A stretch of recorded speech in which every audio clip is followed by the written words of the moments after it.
है कि मैं रहने वाला हूँ सुलन तारा का। और मेरी माताजी के नाम पे यहाँ पे बैनामा लिया गया था। 2 बैनामा लिया गया, एक 423 गाटा संख्या में लिया गया लगभग 20 साल पहले, और दूसरा लिया गया 2012 में गाटा नंबर 417 में, सिजौली में पड़ता है ये। और जो गाटा संख्या 417 में हमारा बैनामा है उसमें हमने कोई निर्माण नहीं किया था। 423 में किया हमने निर्माण, और जो 423 में हमने निर्माण किया, निर्माण करते समय पीछे भट्ठा मालिक अपने रास्ते में जाने के लिए, रास्ते के उपयोग के लिए उन्होंने हमारे निर्माण को तोड़ा। और इसकी शिकायत प्रशासन पुलिस में भी की गई, लेकिन पुलिस से कोई कार्यवाही नहीं की गई, जिसकी मेरे पास वीडियो रिकॉर्डिंग भी है उनकी तोड़ते वक्त की। और फिर उसके बाद उन्होंने क्या किया, जब उनको रास्ता नहीं मिल पाया उन्होंने 417 में बैनामा लिया, और बैनामा जो लिया उन्होंने अंश से अधिक ले लिया। अंश से अधिक बैनामा इस हिसाब से लिया कि जिससे मेरी भी ज़मीन जो है उसी में कवर हो जाए।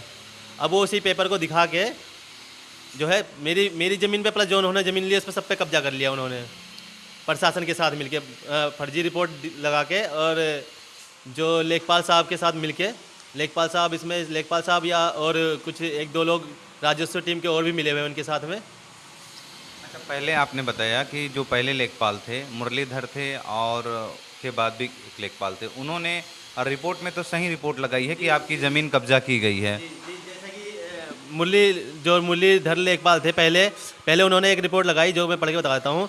उन्होंने बताया है कि आवेदक का 423 में पक्का निर्माण है, जो कि मौके पे है भी, जिसमें मैं बैठ के ये बयान दे रहा हूँ।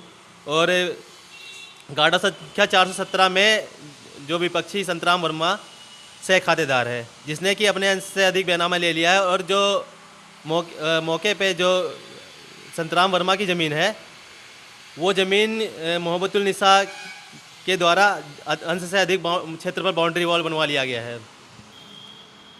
और क्योंकि वहाँ पे संतराम वर्मा अपनी एक्चुअल जगह पे ना जा करके, एक तो उन्होंने अपने अंश से अधिक बैनामा भी दर्ज करा लिया है, उनकी ज़मीन भी दूसरी की ज़मीन में दबी हुई है, वो सब कवर करते हुए उन्होंने मेरी ज़मीन पे भी जो है कब्जा कर लिया, जिससे कि मेरी सब ज़मीन जो है मतलब सब ज़मीन को प्रशासन के साथ मिलकर उन्होंने कब्जा कर लिया है। अभी लेखपाल वर्तमान लेखपाल द्वारा कि गलत रिपोर्ट लगाई गई है, कौन से हैं लेखपाल वो? जो मौके पे वर्तमान समय में जो लेखपाल द्वारा रिपोर्ट लगाई गई उनका नाम है संग्राम यादव। संग्राम यादव को सारी कंडीशन उन्होंने पहले तो मुझे नक्शे में देखकर, हम तीनों लोग बैठे हुए थे, मतलब बाबा भट्ठा वाले संतराम वर्मा और मोहब्बतुल निसा के पति भी बैठे थे, मैं भी बैठा था। उन्होंने उस समय जो बताया हमको नक्शे से ही बताया कि क्या कंडीशन है, किसके में कितना जाना चाहिए, क्या एक्चुअल सिचुएशन है। पर उसके बाद उन्होंने कहा कि हम राजस्व टीम को बुलाते हैं और पैमाइश कराते हैं। जब राजस्व टीम आई तो उन्होंने मुझे किसी बहाने से कहीं और भेज दिया, मतलब किसी को बुलाने के लिए। तो मैं गया, इतने देर में उन्होंने आपस में पता नहीं क्या खिचड़ी पकाई। और उसके बाद जब कानूनगो साहब आए और 1-2 लोग और कुछ आए उनके साथ में, मुझे नहीं पता कौन कौन थे, तो उन्होंने आते ही 417 की पैमाइश ना करके सीधे जो मेरी 423 की पैमाइश उसको करने लगे, और 423 को मेरा 423 को पूरा बंजर में बताने लग गए कि आपकी ज़मीन जो है ये बंजर में, जिससे कि मैं घबरा जाऊं। और साथ में एप्लीकेशन भी मांगने लगे कि ये 423 बंजर में बना है, इसको हम गिरवा देंगे।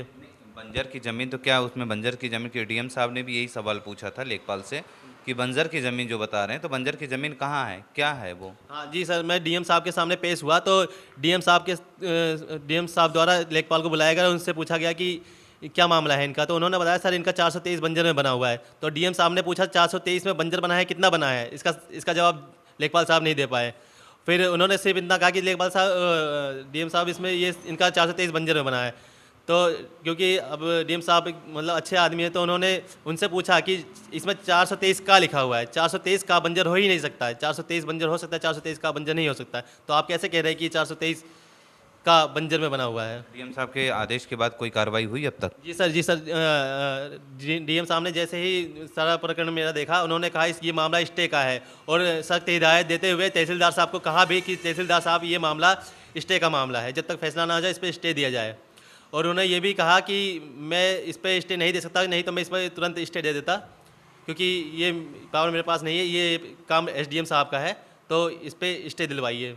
तो वो एप्लीकेशन तहसीलदार साहब को दे दिया गया, लेकिन आज लगभग 5 से 6 दिन हो गए उस एप्लीकेशन को। ऐसा लगता है कि जैसे दबा दिया गया है, उसका ना तो मुझे कोई रेफरेंस नंबर मिला, ना ही कोई रिसीविंग मिली, और मुझे लगता है शायद वो सब मिल